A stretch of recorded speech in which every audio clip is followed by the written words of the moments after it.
I'm getting close, huh? You will go to prison. You're gonna have to catch me. Don't make me run! I'm full of chocolate!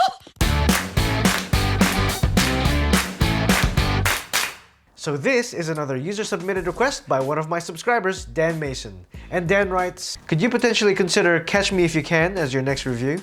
Well, firstly, thank you for writing in, Dan, and what a great film to suggest. Oh, by the way, guys, this film is available on Netflix and Amazon Prime. Wow, winning. Catch Me If You Can. This 2002 Steven Spielberg film is a biopic set in the 60s, and it's inspired by the true story of 17-year-old Frank Abagnale Jr., played by Leonardo DiCaprio. He's a master of deception and a brilliant forger. In other words, he's a con artist, and a really good one at that. South America, Australia, Singapore. These are so perfect the bankers even know the difference. With Tom Hanks as FBI agent Carl Hanratty hot on his heels, Frank scams his way into a handful of reputable professions whilst managing to steal millions from banks, making him the most successful bank robber in the history of America. God, I really wasted my teenage years on video games and chasing girls. Let me guess, you've been rejected by every girl you've ever tried to pull a move on. Yeah, that sounds about right. Catch Me If You Can is a fun little movie. There wasn't a single time where I wasn't engaged by what I was seeing on screen. DiCaprio and Hanks brought life to these characters. And Steven Spielberg did yet another masterful job at giving us a compelling story. In fact, it's hard to fault this movie for anything. But if I had one minutest of gripes, Tom Hanks' Boston accent was a little inconsistent. It comes and goes pretty frequently. And sometimes it's gone for so long that when it comes back, I'm like, oh yeah, that's right, he's got an accent. I've seen many strange things already. Bloody wolves chasing me through some blue inferno. Now let me tell you where I think this movie excels.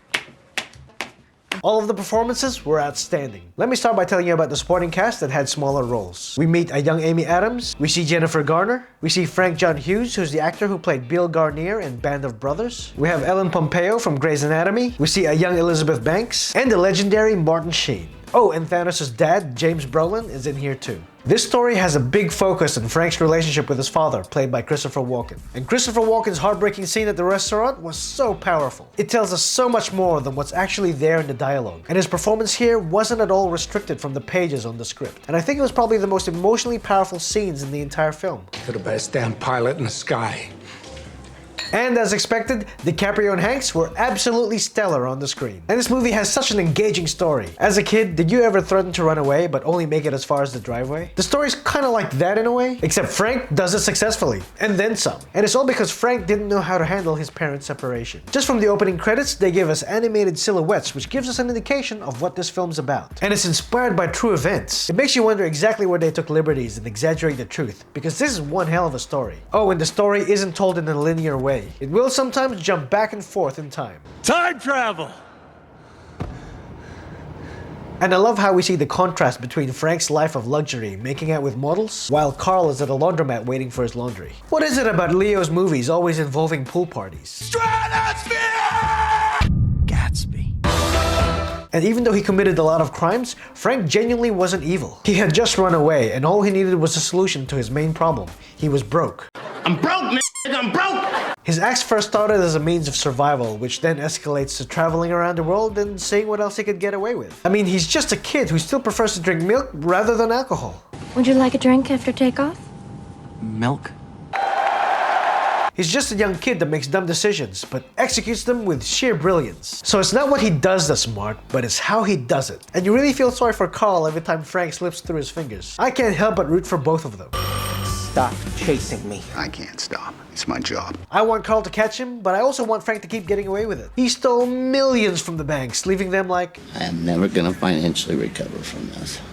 And I gotta say that all three acts was very well executed. There's something funny about Leo playing a fake Pan Am pilot in 2002, and then becoming Howard Hughes in Martin Scorsese's The Aviator 2 years later. And I want to talk about the score. The score was composed by God Among Men, John Williams. It never gets too dark or too serious, and it captures the spirit of what Frank's feeling like this is just a fun game of cat and mouse. Now before I share my final thoughts, just a quick reminder to click like, share, subscribe, and hit the bell for notifications so you don't miss out on my weekly reviews. Definitely subscribe.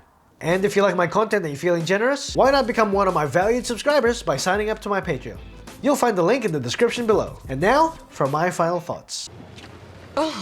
Starting off with the lows, it's such a minor gripe, but Tom Hanks' inconsistent accent. And as for the highs, we've got amazing performances, engaging story, and a fantastic score. Do you concur? Concur with what, sir?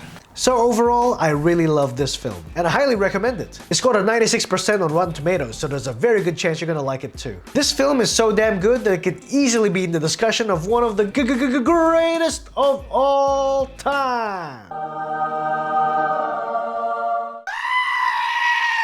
And remember guys that you can find this movie on Netflix and Amazon Prime. Have you seen Catch Me If You Can yet? If so, tell me your thoughts in the comment section below. And remember guys, I take user submitted requests, so why not? And who am I, you ask? I'm Edward Norton.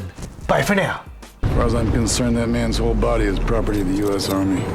My massive hard-on got 50,000 views. I can't play. Want to subscribe to my channel but you don't know how? All you have to do is click on my face right here. And if you want to see more of my videos, then click here, or that one. Oh wow, that's a good one.